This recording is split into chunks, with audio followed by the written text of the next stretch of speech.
So, remember when I was talking about pine straw being a acidifier for your soil? So I have right here, and I'm very happy to finally have this many, a collection of really good browns. When you're composting, right? And if you're not composting, start. The composting is the way to do it. Anything that you eat or that you're throwing away in your kitchen that is organic matter, save like citrus, but all of your banana peels and your greens and your celery bulbs or whatever it is you're throwing out, you can compost and turn into more soil. Basically, that stuff is on its way to becoming soil at some point, but by composting, we're sort of using the human element to accelerate that process. What I love is that I can bring things into my house that I eat and say, you know, I have a couple ends of some onions and some mango skins and a couple of other things, maybe a couple old Brussels sprout nubs that didn't look too good. I throw them in the little compost bin, and then when that's full, we bring it out here to our composter. And this thing is a marvel. So you add the green contribution, the greens, and then you add the browns. And browns are usually things like chopped up, mulched up leaves, pine straw, whatever falls from the trees, and then to chopped up wood and sticks and things like that. You want to be careful about what kind of browns you add, because like I was saying, if you have a heavy pine straw situation, you could end up acidifying your soil, bringing that pH number down, which it may be beneficial for some plants. I know that blueberries particularly like a pretty good acid environment, so pine straw can help with that. But there are things you can do to kind of mitigate that. But just take a look here. So right now, what we do is we alternate sides here. With our composter, we have this tumbling sort of composter that you can roll around, and it gets the stuff nice and incorporated in there. And then when you're ready to bring it out, you don't have to go scooping. You just turn it over and shake it. And I usually shake it onto a tarp. But take a look at what we got going here. So I know you can probably hardly see, but in there is just all sorts of stuff breaking down, and it still looks pretty wet.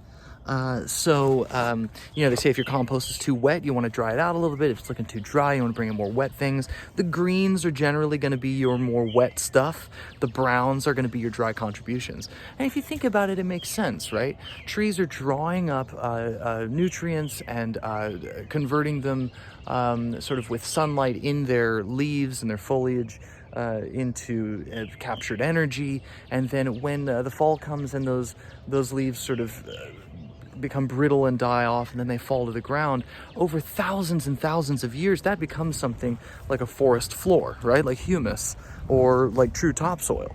So what we're doing is trying to accelerate that process by chewing it. The way that I do it, and I'll show you at some point down the line, is with a shredder, a mulcher and shredder. And I throw in all kinds of stuff into that. Just stuff that is brought home from my dad's outings in landscaping, or stuff in sticks that I find around the yard, gathered up pine cones, sweet gum balls. I throw all kinds of stuff in there. But we also definitely want to get a good amount of leaves, because the different kinds of leaves from all these different kinds of trees are going to be, once again, complexifying the soil. You want as complex a process going on, or as many processes going on in your soil as you can get. So what I'll do is I'll bring my little bucket down here, and right now we're working on this side. So this side is a little less far along. You can see it's still got chunks of stuff, and actually we got coffee in there. You always want to throw your tea and your coffee in there. Earthworms love that kind of stuff. And then we'll tumble this around. So I would throw in one container of kitchen greens to about 2 containers of these browns. So the way that I got these browns is that in this area, these are the old beds. You can kind of see where the old beds used to lie, right? And now it's overgrown, but with stuff that we like. So this is sort of the corner of the garden where we're sort of like letting things be for the most part. These are all little flowers, and some of them things like water lilies or liriope here. But then back here we've got gardenia. These are very large, and they're going to be they're going to be flowering in not too long. The Japanese maple here. And so what I'm doing is I'm in the process of going through here, sweeping all of this under stuff out, which is mostly leaves, little twigs, and pine straw, a lot of pine straw. And then I'm going to take it over there. You can see some of those other tarps. and I'm gonna run it through a shredder chipper. And I'm gonna run it all down until I get this kind of stuff, right?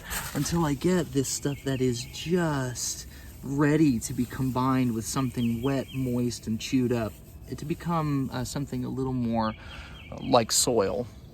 There are other things you can do. You can bring in earthworms. I tend to be getting a lot of maggots in my compost, which at first I thought was a problem, but then I read they can also be helping to convert this material into soil. But you can see, even if I run stuff through the chipper shredder, I still have these long pieces of pine straw. I want to try to avoid that as much as I can.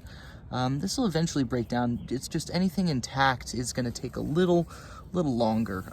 So what I do is I actually run it through the chipper shredder, and then I run it through a second time, just to try and get it as fine as possible, so that when we're adding in the stuff from the kitchen and this together, it's already at a point where it just wants to combine and become dense, stankin' earth, you know? And that's what you're after. Now, for the longest time too, all of this last year, we've just been throwing in whole banana peels, and if an onion is bad, we would throw in a whole onion. In your compost, don't put in whole anything. Don't do it.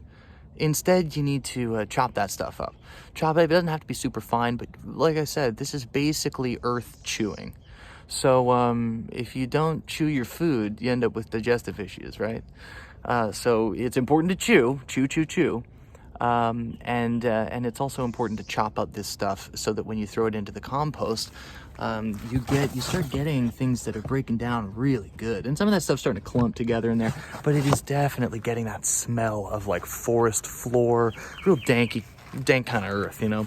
I just found a couple of these, and these had been thrown in the compost, and I could go back and chop these up, pull these apart, but just no whole anything in the compost, right?